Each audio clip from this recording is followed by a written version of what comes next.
can I tell you a joke? Are you okay? Any kind of joke? No. Once it happened, Pope died. Not this one, previous one. Pope died and naturally he went to heaven. He came to the gates of heaven.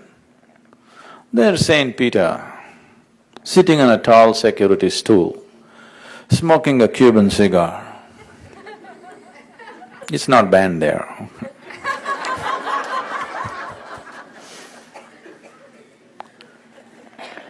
Looked at this man who came with a strange cap and all that.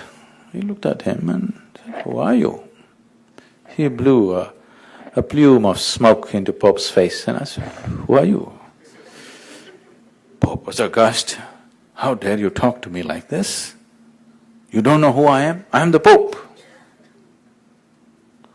"Okay, man, every day all kinds of people come with tall stories. You have a tall cap too, it's all right. Tell me, who are you?" He said, "I am the Pope. How dare you talk to me like this? I am God's representative on the planet." Peter looked at him and said, "Okay, move on." Not this way, not into the gate. He said, "Move on." He said, "How dare you say this to me? I am God's representative, you ask him if you want." Peter said, "All right." He raised his voice. It's very busy. He raised his voice and said, "Hey boss, there is somebody here who claims to be your representative on the planet, his name is Pope, do you know him?" A grave voice from inside said, "I do not know anyone like that." Boss doesn't know you, move on. Pope was, "What is this?" He was distraught. "How can this be? How can the old man say he doesn't know me? Oh, it must be Alzheimer's." "Okay, you do one thing, you ask Jesus, he knows. He knows, I'm his representative on the planet."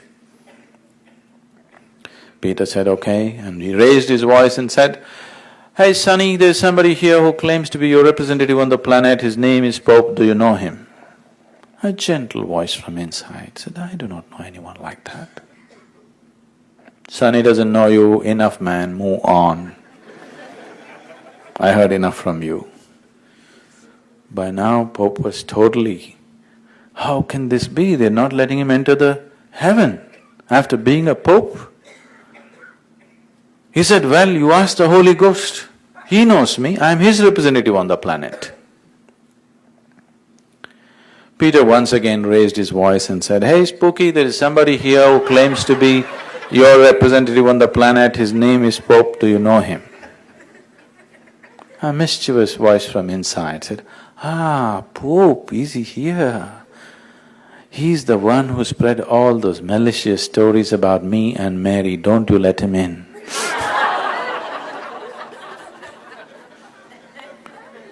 What you think, you can think whatever you want, I can think whatever I want. The whole world can think something about me. It has no existential relevance. It has only psychological and social relevance. So when we say a spiritual process, we are talking about an existential dimension, not a psychological dimension, not a social dimension. So, with thought, if you generate a certain amount of powerful thought, you can create certain life situations around you. But with that, you cannot know the ultimate. But there is something within you which wants to expand and know, isn't it? How much ever comfort you provide, how much ever well-being you provide from outside, there is something within you which will not settle. There's something within you which will not settle. It is just, you may avoid it. You may avoid it by watching the television, you may avoid it by going to the movies, you may avoid it by reading a book, you may avoid it in conversation with somebody. That's why you keep yourself so busy, just to avoid it. But if you sit down for some time and just look at your life, you will see everything feels empty and you want to do something else. It's always there. Either you address it or you don't address it, but it's always there. You can use your thought to create physical situations, but you cannot existentially move on by using thought because it has only psychological and social relevance to life.